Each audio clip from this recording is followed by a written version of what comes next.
ওই আজরা বলবো গল্প। তোর জন্যে একটা আজকে রামধনুর গল্প বলি, ঠিক আছে? রাত্রে সারা রাত বৃষ্টি হয়েছে, অনেক বৃষ্টি হয়েছে। তো সকালবেলায় আজরা ঘুম থেকে উঠে দেখছে যে আজরা নামের ছোট্ট একটা মেয়ে ছিল গ্রামে। আগে আমার সেটা বলা হয়নি, গ্রামে আজরা নামের একটা ছোট্ট মেয়ে ছিল। তো সকালে উঠে দেখছে এক বিশাল আলোর ঝর্ণা,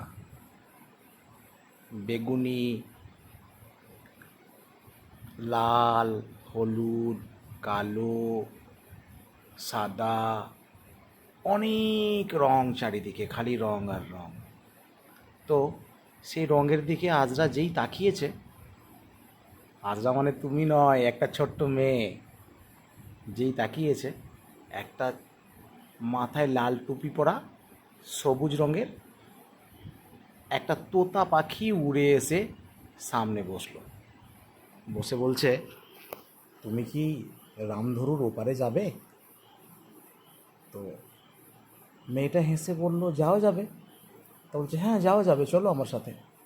তা দুজনে মিলে তখন কি করলো, দুজনে মিলে, কারণ ওই ছোট্ট মেয়েটার আগে থেকে সেই যে ডানা দিয়েছিল, আজরাকে বলেছিল যে এটা এবার থেকে তোমার ডানা থাকবে, তো ওই ডানা নিয়ে দুজনে উড়তে উড়তে উড়তে উড়তে চলে গেল রামধনুর ওপারে। ওপারে গিয়ে দেখছে একটা বিশাল দরজা, আর দরজার মধ্যে 7টা তালা। কটা তালা? 7টা তালা। আর প্রতিটি তালায় একটা করে কোশ্চেন লেখা আছে। তো কোশ্চেনের উত্তর যদি দিতে পারে তবেই তালা খুলবে, না হলে খুলবে না। প্রথম তালায় লেখা যে সব থেকে সুন্দর রং কি? তো মেয়েটা হেসে জবাব দিল, সমস্ত রং যখন একসঙ্গে থাকে সেটাই হচ্ছে সব থেকে সুন্দর রং। আর আল্লাহর বানানো সব রঙই সুন্দর, সেটা হোয়াইটও হতে পারে, সেটা ব্ল্যাকও হতে পারে, যেটা আল্লাহ বানিয়েছে সেটাই সুন্দর। আর একটা তালা খুলে গেল। দ্বিতীয় তলায় লেখা, তোমার সব থেকে বড় বন্ধুকে, তোমার সব থেকে কাছের বন্ধুকে। ছোট্ট মেয়েটা জবাব দিল, আব্বু আর আম্মু। আরও একটা তালা ফট করে খুলে গেল। এরম করে 7টা কোশ্চেনের উত্তর যেই দিয়ে দিল বাচ্চা মেয়েটা, আর দরজা খুলে গেল। দরজা খুলে তো বাচ্চা মেয়েটা একদম অবাক। সামনে দেখছে ফুলেরা নাচছে, ফুলেরা তাধিন তাধিন করে ফুলেরা নাচছে। নিচে ছোট ছোট ছোট ছোট হীরের মতো শিশির পরে ঝলমল ঝলমল ঝলমল করছে, পরীরা গান গাইছে।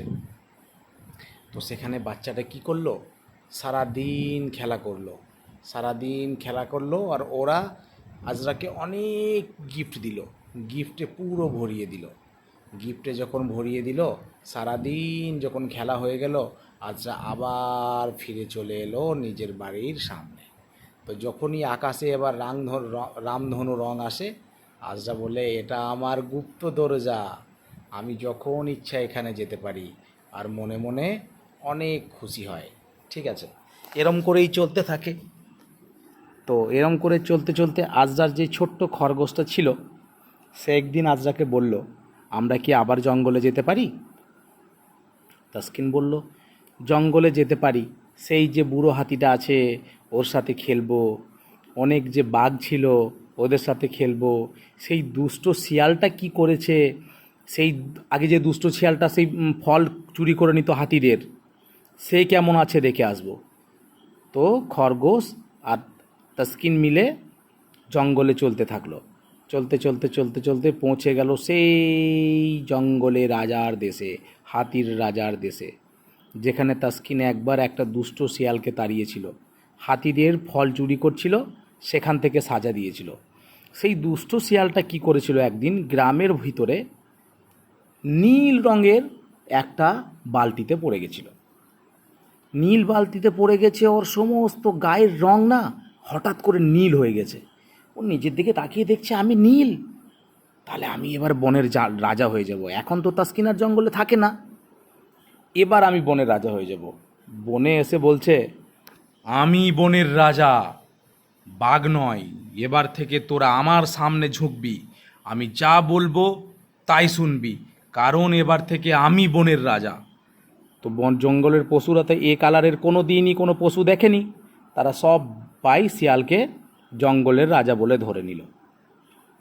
শিয়াল যা ইচ্ছা তাই করে, কোনো দিন হাতিকে ধমকায়, কোনো দিন বাঘকে ধমকায়, কোনো দিন বাঁদরদের সাথে দুষ্টুমি করে, কোনো দিন হরিণদের সঙ্গে বদমাইশি করে।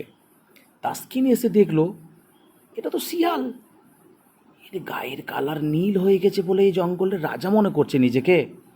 খরগোশটা যেটা ছিল তাসকিনের সঙ্গে, সে বলল যে, আজরা শোনো না, একে কি করে শায়েস্তা করা যাবে।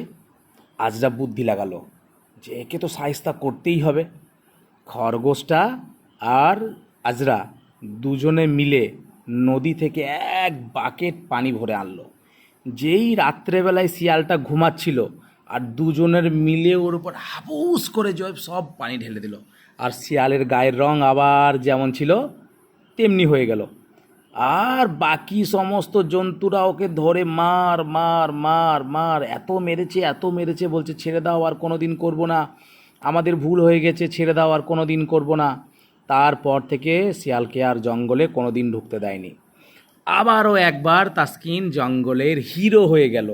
সমস্ত হাতিরা সরে তুলে করে আজরাকে নিয়ে ঘুরে বেড়ালো, বাঁদরদের সাথে খেলা করলো, প্রজাপতির সাথে গান গাইলো। আবার তাসকিন নিজের দেশে ঘুরে চলে এলো। আমার গল্প শেষ। এবার আব্বুকে একটা হাপ্পু দাও। ঠিক আছে বেটা, গুড নাইট। এবার মায়ের সাথে একটুখানি গল্প করে তুমি ঘুমিয়ে যাবে, ঠিক? আমি কাল রাত্রে তোমার জন্য আবার একটা গল্প পাঠিয়ে দেবো। লাল সালাম, লাল সালাম। ঠিক আছে বেটিয়া, আমি যাই।